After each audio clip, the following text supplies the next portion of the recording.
السلام عليكم ورحمة الله وبركاته. نحمد ونصلي على رسوله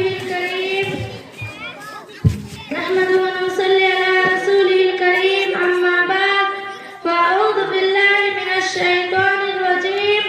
بسم الله الرحمن الرحيم.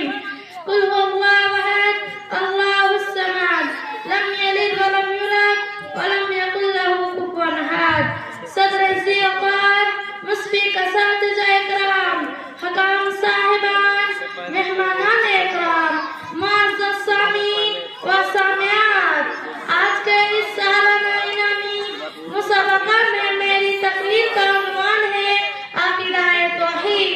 توحید کی امانت سینوں میں ہمارے، توحید کی امانت سینوں میں ہمارے، آسان نہیں مٹانا نام و نشاں ہمارا. معزز سامعین و سامعات، دین اسلام کا عقیدہ توحید پہلا اور بنیادی رکن ہے. تصور توحید کی اساس تمام معبودان باطلہ کی نفی اور ایک خدا لم یزل کی اس بات پر ہے. عقیدہ توحید پر ہی ملت اسلامیہ کو قیام بقا اور ارتقاء کا انحصار ہے. توحید ہی اسلامیہ معاشرے کی روح رواں ہے. عقیدہ توحید ہی نے ملت اسلامیہ کو ایک لڑی میں پیروکار ناقابل تسخیر قوت بنا دیا تھا. عقیدہ توحید کی صحت کے بغیر انسان اللہ تبارک و تعالیٰ کی رحمت اور نبی کریم صلی اللہ علیہ وسلم کی سچی محبت اور شفاعت کا مستحق نہیں ہو سکتا.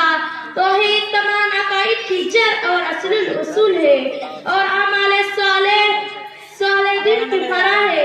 جس طرح دل و دماغ انسان کی اصل ہے اور آنکھ، کان، ناک، زبان، ہاتھ اور پاؤں فرو ہے، اسی طرح دین اسلام کی اصل عقائد ہے اور اعمال صالح اس کی شاخیں ہیں.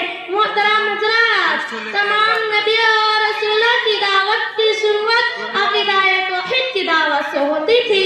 ارشاد ربانی ہے وَمَا أَرْسَلْنَا مِن قَبْلِكَ مِن رَّسُولٍ إِلَّا نُوحِي إِلَيْهِ أَنَّهُ لَا إِلَٰهَ إِلَّا أَنَا فَاعْبُدُونِ.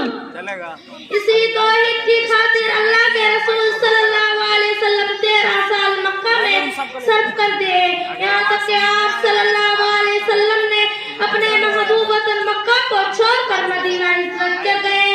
عقیدہ توحید کے قرآن کے اندر متعدد عقلی دلائل اللہ تبارک و تعالیٰ نے دیے ہیں.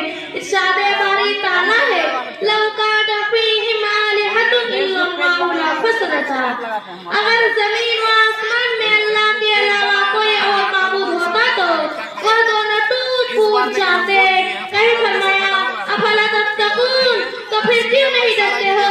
تو کہیں پر وَأَنَّ الْفَقُونَ کہہ کر متنبہ کیا، تو کہیں توحید الوہیت کی اہمیت کو اجاگر کرتے ہوئے کہا وَقَضَىٰ رَبُّكَ أَلَّا تَعْبُدُوا إِلَّا إِيَّاهُ. تیرے رب نے فیصلہ کر دیا کہ تم اس کے سوا کسی اور کی عبادت نہ کرو. اور دوسری جگہ فرمایا وَاعْبُدُوا اللَّهَ وَلَا تُشْرِكُوا بِهِ شَيْئًا. صرف تم اللہ کی عبادت کرو اور اس کے ساتھ کسی کو شریک نہ کرو. آخر میں اللہ تعالیٰ سے دعا ہو کہ وہ ہمیں حقیقی توحید کو سمجھنے کی توفیق دے اور شرک کے صاحبہ سے بچائے. آمین.